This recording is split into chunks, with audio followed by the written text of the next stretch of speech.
معاملے میں. اور میں سمجھتا ہوں کہ امریکن بلاک سے ہم جو نکل رہے ہیں پوری طرح ابھی تک نہیں نکلے، کیونکہ اس نے ابھی تک اپنے پالتو کتے رکھے ہوئے ہیں سیاست میں، جو بار بار زبان سے اس کے بوٹ پالش کرنے کے لیے ہمیشہ تیار ہوتے ہیں. مطلب میں وزراء کو دیکھ رہا ہوں کہ امریکن ایمبیسیڈر نہیں ہے، اس کا ایک کونسلیٹ کا جو بندہ ہوتا ہے وہ لاہور کا جو ہے، اس کے پیچھے سیلفیاں لے رہے ہیں یار اس کے ساتھ. بھائی تم الو کے پٹھو، تم لوگ ایک الیکٹڈ ایم این اے ہو، ایم پی اے ہو، ممبر آف دا پارلیمنٹ ہو، اور دنیا کے 200 ممالک میں سے ایک ممالک کا سفیر بھی نہیں، وہ جو لاہور میں بیٹھا ہوا ہے دوسرے نمبر کا سیکنڈ ان کمانڈ، اس کے ساتھ سیلفی بنا رہے. تم نے پاکستان کی عزت بیچ دی ہے. تم برابری کی سطح میں ایک سفیر کے ساتھ نہیں مل رہے، اور ہم چاہتے ہیں ہمارا جو وزیر ہے وہ برابری کی سطح پہ امریکن وزیر سے ملے. یہ تو ہڈیاں چکنے کے لیے بیٹھے ہوئے ہیں سارے، ایسے غلام ابن غلام ہیں کہ ان لوگوں کو پٹھوں کو پتہ ہی نہیں ہے. اصل میں ان کو ورثے میں مل گئی ہے مریم بی بی، ان کو ورثے میں مل گئی ہے بلاول بی بی. تو وہ بلاول بی بی اور مریم بی بی کے پیچھے نا ان لوگوں نے اتنی غلامی کی کہ نہیں، یہ نہیں پتا کہ ایک امریکن سے ملنا ہے تو یوں دونوں ہاتھوں سے مل کے جھک کے نہیں ملنا ہے، وہ برابری کی سطح پہ بات کرنی ہے. بھائی جان سر بلاول تو بھی وزیر خارجہ بننے جا رہے تھے. مولانا صاحب میرے خیال صدر مملکت بننے جا رہے تھے، اللہ ان کو زندگی دے. تو شہباز شریف صاحب سے بھی ہم دعا خیر کرنے جائیں گے انشاءاللہ. تو اللہ تعالیٰ ان سب کو صبر جمیل عطا فرمائے. آج انہوں نے ایک اہم پریس کانفرنس بھی کی ہے. سر سب سے پہلے مجھے یہ بتا دیجیے گا کہ آج آپ لوگوں کا جو پریس کانفرنس تھا اس کا مقصد کیا تھا؟ ہم نے گورنمنٹ آف پاکستان کو 5 نام تجویز کیے ہیں کیئر ٹیکر گورنمنٹ کے لیے، نگران حکومت کے لیے. وزیر اعظم کے لیے 2 نام جو ہم نے سجیسٹ کیے ہیں، ایک ہمارے منیب اقبال صاحب ہیں، علامہ اقبال کے پوتے ہیں.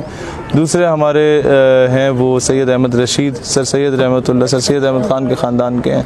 تیسرا نام ہم نے سجیسٹ کیا ڈاکٹر سادات کا، پی ایچ ڈی کیا انہوں نے کرمنالوجی میں، ان کو ہم نے انٹیریئر منسٹر کے لیے سجیسٹ کیا. 2 نوجوانوں کے نام سجیسٹ کیے، ایک اسد بن اعظم کا جو 6 کتابوں کے مصنف ہیں، اور پھر پلوہ شاہ سعید صاحبہ کا، وہ ہماری بہن ہیں جو رائٹر ہیں نظریات بک کی، جس کی 70-80 ہزار کاپیز کرا کے مفت میں تقسیم کی گئی، جس میں نور الدین زنگی، صلاح الدین ایوبی، ٹیپو سلطان، طارق بن زیاد، ایسی ہستیوں کے بارے میں ذکر تھا جو ہمارے اصل ہیروز تھے. تو یہ وہ پاکستان کے مثبت چہرے ہیں، بجائے اس کے کہ آپ بلاول صاحبہ کی شکل دکھائیں ہر وقت، بجائے اس کے کہ آپ ملالہ صاحبہ کی شکل دکھائیں ہر وقت، بجائے اس کے کہ آپ ایک چور، پھر اس کے بچے، پھر اس کے بھانجے بھتیجے جو ہیں وہ سارے ٹبر جو چور بیٹھے ہوئے ان کی شکلیں دکھائیں میڈیا پہ، نشئی کی شکل دکھائیں میڈیا پہ، جو جس کو سمجھ نہیں آئی کہ جناب میں جو ہے وہ کس طریقے کے 9 سربازوں کو لے کے اپنے ساتھ بیٹھا ہوں جو 2-2 کروڑ 4-4 کروڑ پہ بک چکے ہیں، اپنا ضمیر بیچ رہے ہیں. 22 سال میں اس کو یہ چیز سمجھ نہیں آئی. تو اس سے بہتر ہے کہ پاکستان کے جو بانی تھے ان کی بچوں کو سامنے لے آؤ اگر تم نے موروثی سیاست ہی کرنی ہے تو ہم نے تو یہ پروو کیا کہ پاکستان نظریاتی پارٹی جو ہے وہ حقیقی معنوں میں پاکستان کے ورثاء کی جماعت ہے. ابھی حکومت نے جو نام تجویز کیا ہے جسٹس گلزار احمد صاحب کا، تو اس سے آپ کو کیا اعتراض؟ مجھے کسی سے کوئی اعتراض نہیں ہے. وہ حکومت نے تجویز کی ہے، 3 دن ہو گئے اور شہباز شریف کہتے ہیں کہ مجھے تو اس نام کو ابھی تک وہ لیٹر ہی نہیں پہنچا. بات یہ ہے سر جی کہ انہوں نے تجویز کی ہے، اگر وہ بنتے ہیں تو ہمیں تب بھی خوشی ہوگی. ہر پارٹی کا ایک اپنا اوپینین ہوتا ہے. تو ہم نے leader of the house Imran Khan اور leader of the opposition Shahbaz Sharif دونوں کو خط لکھے ہیں، اللہ کرے کہ ان تک پہنچ جائیں.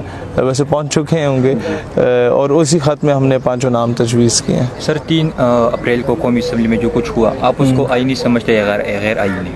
دیکھیں یہ ایک قسم کی پولیٹیکل گیم چل رہی تھی. آئینی تو وہ بھی نہیں تھا جو یہ لوگ ہڈیاں پھینک رہے تھے اور منحرف اراکین دم ہلاتے ہلاتے اسے اٹھا رہے تھے. آئینی وہ بھی نہیں تھا. اور آئینی مجھے نہیں لگتا کہ یہ ایک بندہ آپ سے قرارداد پیش کرے اور اینڈ ٹائم پہ آ کر گیم پلٹ دیں. گیم یہ اچھی کھیل گئے ہیں، چھکا یہ مار چکے ہیں. ایک قسم کی سیاسی فتح بھی حکومت کو مل گئی اس چیز پہ. باقی آئینی تھا غیر آئینی تھا اس پہ کمنٹ کرنے سے بہتر ہے کہ ہم اپنے الیکشنز کی تیاری کریں، کیونکہ آگے ہم اس پہ ہی اگر بحث کرتے رہیں تو 3 مہینے بعد پھر الیکشن ہوگا اور ہم انٹرویو دیتے رہیں گے. تو ہم نے ابھی محنت کرنی ہے اگلے الیکشنز پہ تیاری کرنی. سر آپ مجھے یہ بھی بتا دیں کہ جس طرح آپ نوجوانوں کی بات کرتے ہو، پچھلے انٹرویو میں میں نے آپ سے یہ کویشچن کیا تھا کہ کس طرح نوجوان اوپر آئیں گے. آپ پھر سے میں آپ سے یہ کویشچن کرنا چاہوں گا کہ جس طرح عمران خان کی پارٹی تھی تو اس میں بھی یہ ایک نعرہ لگا تھا کہ نوجوانوں کو ہم اوپر لائیں گے، تو اس میں ہم نے تھوڑا بہت دیکھے لیکن اس طرح نے جس طرح وہ بتا رہے تھے، تو اس میں کس طرح آئیں گے سر؟ دیکھیں اس کا ابھی عملی مظاہرہ پاکستان نظریاتی پارٹی کر چکی ہے. ہم نے کیئر ٹیکر گورنمنٹ میں کوئی وزراء کی طویل فہرست نہیں ہوتی، 6-7 وزیر ہوتے ہیں ٹوٹل مین میں، اور ایک وزیر اعظم ہوتا ہے. تو ہم نے وزیر اعظم کے لیے تو منیمم ایج بھی آپ کو پتہ ہے 40-45 سال چاہیے ہوتی ہے، تو اس میں ہم بچے کا نام دے نہیں سکتے تھے، ورنہ اس میں بھی ہم دے چکے ہوتے. اس لیے وہ 2 نام ہم لوگوں نے سینئر سٹیزنز کے لیے دیے. انٹیریئر منسٹر ایک پوسٹ ایسی ہوتی ہے کہ جس میں آپ کے اندر نیویز، پولیس اور یہ سارے ہوتے ہیں، اور ایسا بندہ ہونا چاہیے جو پاکستان کے internal and external security threats کے بارے میں جانتا ہو، جس کو پتہ ہو انٹرپول کے بارے میں، جسے پتہ ہو FIA کے ادارے کے بارے میں، جس کو پتہ ہو کہ آپ نے آرمی، نیوی، ایئر فورس کے ساتھ کیسے کوارڈینیشن میں رہنا ہے، آپ نے IB یا MI ISI کے ساتھ کیسے کوارڈینیشن میں رہنا ہے. تو پرسن لائک ہم شوڈ بی کیا کہتے ہیں انٹیریئر منسٹر. ہم نے ڈاکٹر سادات کا نام PhD کی ہے اس شخصیت نے کرمنالوجی میں، تو ہم نے سمجھا کہ وہ ان باقی سارے لوگوں سے لاکھ درجے بہتر ہے. پھر ہم نے سر جو آپ نے کہا نوجوانوں کو کیسے لائیں گے، تو نوجوانوں کے ہم نے 2 نام سجیسٹ کیا آگے. ایک نوجوان ہماری، یہ دونوں نوجوان ہماری ایج کے، ایک اسد ہے، دوسری پلوشہ بہن ہے. تو ہم نے تو عملی مظاہرہ دیا اس کا. ہمارے بلکہ مرکزی کابینہ میں جو 5-7 نام ہیں، ہم نے ان میں سے کسی کو بھی سجیسٹ نہیں کیا. ہم نے کہ whosoever is good for Pakistan, he should be the part of this caretaker setup، جو کہ ایک نان کنٹروورشل سیٹ اپ ہوتا ہے، غیر متنازع لوگ سامنے. قومی اسمبلی میں اور یہ جو مطلب جس طرح اسٹیبلشمنٹ کی بات ہو رہی تھی حکومت کی طرف سے بھی، اپوزیشن کی طرف سے بھی، کہ اسٹیبلشمنٹ، اس میں اسٹیبلشمنٹ کا میں نہیں سمجھتا کوئی رول ہوگا.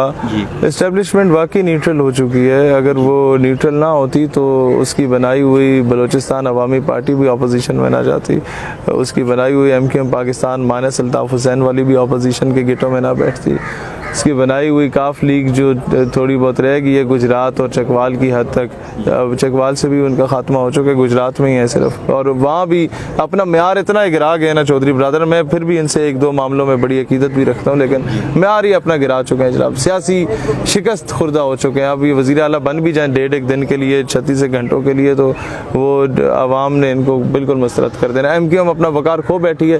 مہاجر کا سارا ووٹ ابھی پاکستان نظریاتی پارٹی کو ملے گا. ہم نے تو اوپنلی کہا تھا جو شہادت دے کے جان مال عزت آبرو قربان کر کے انڈیا سے پاکستان آیا وہ مہاجر نہیں ہے، وہ تو ہم سے بڑا پاکستانی ہے بھائی.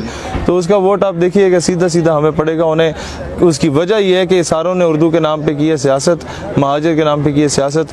ہم کہہ رہے ہیں کہ انشاءاللہ ہم آئیں گے تو CSS کے ایگزامز کے لیے اردو کا آپشن بھی لے کے آئیں گے انشاءاللہ تعالی. نظریاتی پارٹی اور تحریک لبیک ایک ساتھ چل سکتی ہے؟ پاکستان نظریاتی پارٹی کے ساتھ ہر پولیٹیکل پارٹی کا نظریاتی آدمی ساتھ چل سکتا ہے. کوئی ایک اسپیسیفک پولیٹیکل پارٹی کی بات اس لیے نہیں کروں گا کہ تمام مذہبی جماعتیں کسی نہ کسی فرقے کے اندر 600 فرقے ان میں سے کسی ایک اسپیسیفک فرقے کی ترجمانی کرتی ہے. یہ گراؤنڈ ریئلٹی ہے، کوئی مانے نہ مانے. اور وہ بھی دیکھیں نا، اب ہم موروثی سیاستدانوں کے ساتھ نہیں چل سکتے.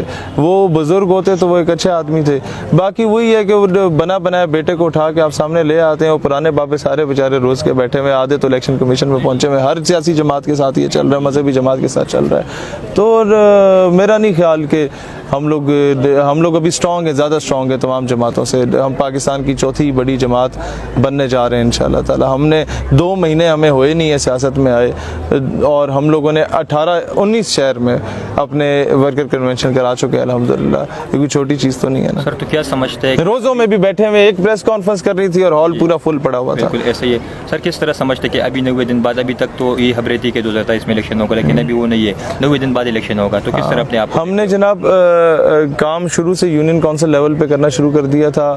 پاکستان کی تقریباً ہر 3 میں سے کوئی ایک یونین کونسل میں ہم اپنا کوارڈینیٹر اناؤنس کر چکے تھے ان 2 مہینوں میں. ابھی زیادہ تیزی سے شروع کر دیں گے. ورکرز تو ہر جگہ سے آنا شروع ہو گئے تھے، جو کوئی کام کا آدمی ہوتا تھا اس کو ہم لوگ کوارڈینیٹر بنا لیتے تھے. تو ابھی ظاہر ہے جہاں UC لیول پہ آپ نے کھڑے کرنے تھے بندے 2-3 مہینوں کے اندر اب MNAs اور MPs کے لیے کھڑے کرنے پڑیں گے. تو ایک چیلنج ہے، لیکن ہم کریں گے انشاءاللہ. جہاں سے بالکل بھی مایوسی ہو رہی ہے وہاں پر بھی انشاءاللہ اپنا ورکر کھڑا کر دیں گے، جگہ خالی نہیں چھوڑیں گے انشاءاللہ. سر آپ کہاں سے الیکشن لڑیں گے؟ کیا آپ سمجھتے ہیں کہ وہاں سے آپ قومی اسمبلی تک پہنچ جائے گی؟ انسان اپنے گھر میں اچھا لگتا ہے. میں اپنے اگر الیکشن کنٹیسٹ کیا، علاقے والوں نے کہا تو اپنے آبائی علاقے سے لڑوں گا. اور میں جہاں میں نے گلی ڈنڈا کھیلا، وہ ٹائر کو سوٹی کے ساتھ بگایا، بنٹے کھیلے، جہاں ہماری عیدیں ہوا کرتی تھیں جن ڈھوکوں میں، جہاں والد دادا سارے پلے پڑے ہیں، تو جہاں عید کی نماز پڑھ کے آپ قبرستان میں جاتے ہیں، آپ نے دفن وہاں پہ ہونا ہے.